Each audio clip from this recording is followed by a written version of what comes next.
All right, well, good afternoon. I'm Division Chief Ron Thomas. That's R-O-N-T-H-O-M-A-S. I want to provide some detail on a hit-and-run crash that occurred the other night at 20th and Market. So what we've gleaned so far from our investigation is that at about 1:30, there are quite a few people that spill out into the streets from the entertainment venues at that location. Closer to about 2 o'clock in the morning, officers are alerted to an excited crowd. They start moving towards that crowd, trying to get that crowd to disperse. What we later learn is that within that crowd, there are individuals who are trying to pry the door open of a vehicle to get to the people inside that vehicle. That vehicle then leaves the area at a high rate of speed, striking 2 individuals as they leave. Officers tended to those individuals, identified that they were not significantly injured, and then began their investigation, interviewing members of the crowd while also still dealing with the out crowd. I can tell you that the investigation was turned over to District 6 Investigations, investigating the vehicular assault. That investigation continues, and there are some significant leads that they're following up on. Do you have information on the vehicle? Yes, we do. So you know license plate? We do know the license plate. We do know the vehicle owner. We're using that information to identify the person that was driving. Can you tell us about the initial call? What got everybody out there? So again, as is typical on Friday, Saturday evenings, we have a number of officers that are in our downtown area managing the out crowd. And so those officers were already there when this incident occurred, and so they were able to respond quickly and tend to the victim. As for the people in that vehicle, do you know if they were involved in any of the skirmishes before, or were they just in the wrong place? We don't know that just yet. The video seems to suggest that they were trying to get to the individuals within that car, so we don't know if they were about to be assaulted or not. So we're going to continue our investigation, and certainly we'll hand that investigation over to the DA's office for charging decisions. What role did the cell phone footage play in your investigation? How did it? Well, it's certainly helpful. It certainly provides a perspective, and we'll use that information certainly to tell the story, as well as we use that to gain some evidence as well. So you say you know the driver, so that means you have a suspect in question at this point? We do have a suspect identified, yes. Do you know what kind of charges they might face? There's a potential that they could face vehicular assault charges, and again, that would be up to the district attorney to determine what charges are appropriate based upon the evidence that we present them. Is that person in custody, or you just know their identity? Or? They are not in custody at this point in time, but we do know the identity of the driver, yes. Were there other people in that car where they potentially face charges? Could be part of that? There were other people in the car, and they could be witnesses, certainly, and so we'll have to talk to those individuals to determine their involvement and see what charges may or may not be appropriate. Can you take us through the notification level for this? I know that this call came in around 2 o'clock in the morning, and the public wasn't alerted to this until the video came out and the initial tweet from DPD came Yes. Hours later. Can you talk us through why? Yeah, so certainly I can recognize that it was a very dramatic video, very concerning to us, and I can imagine to the public as well. But nevertheless, it did not rise to the criteria of our notification. There was not significant injury. There's certainly not a death. There were no road closures as a result of that, and we really did not feel as though there was any continuing community concern involving that particular incident, so that's why no notification was made. Is this a relatively regular occurrence? I wouldn't say it's a regular occurrence. Certainly, I would have to say that our downtown area is a safe area. We've taken a lot of precautions to enhance safety in that area with lighting and additional officers and cooperation with some of the venue, the owners of those establishments downtown. So I would say it's a safe environment. This is a isolated incident, certainly not something that is a regular occurrence. For the driver, if it's proven that he was being assaulted, punched in the face, and he was fleeing to save his life and then subsequently hit the pedestrians, would that change the potential charges? Or?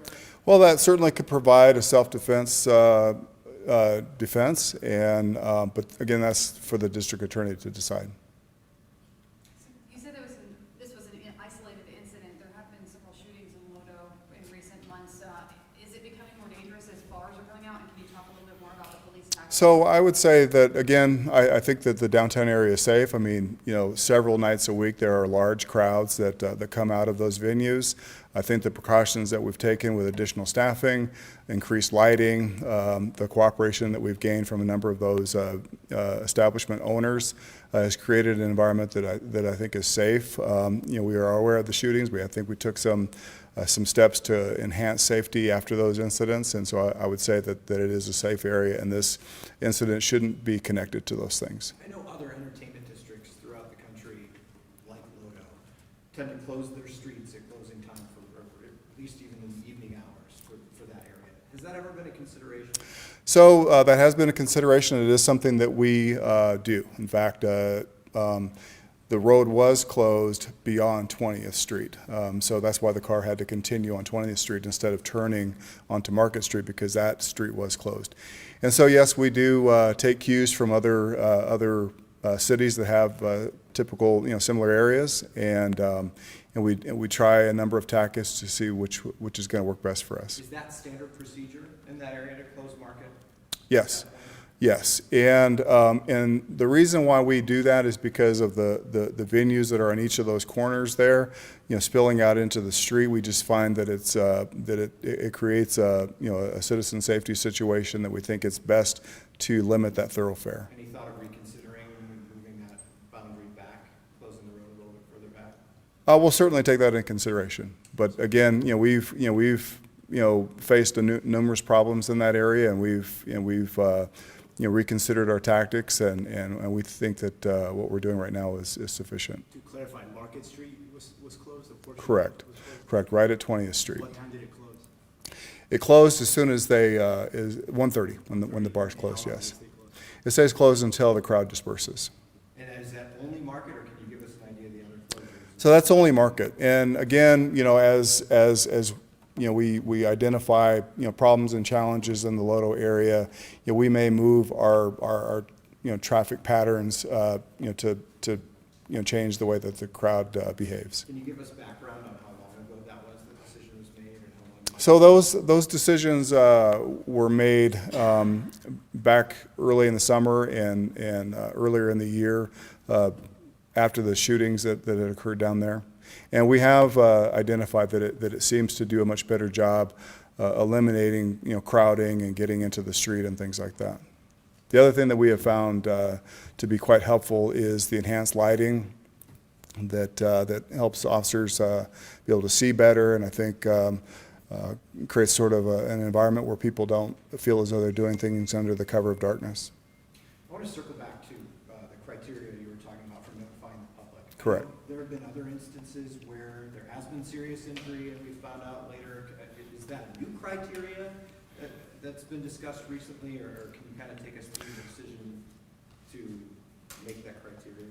So this criteria is the criteria that took place as soon as we went to our radio encryption, and again, we recognize the value of citizens finding information out, and we try to make those tweets as timely as possible. But again, these types of situations where there is no significant injury or death, there's no traffic concern for people to need to know about as they're traveling to work or to home, and again, situations where there is no danger to the community. That's why an immediate notification would not be made in that case. What about the fact that there was a suspect who was a hit and run suspect that's on the run? Would that be considered dangerous to the community? I think that, and especially if you watch the video, it seems to be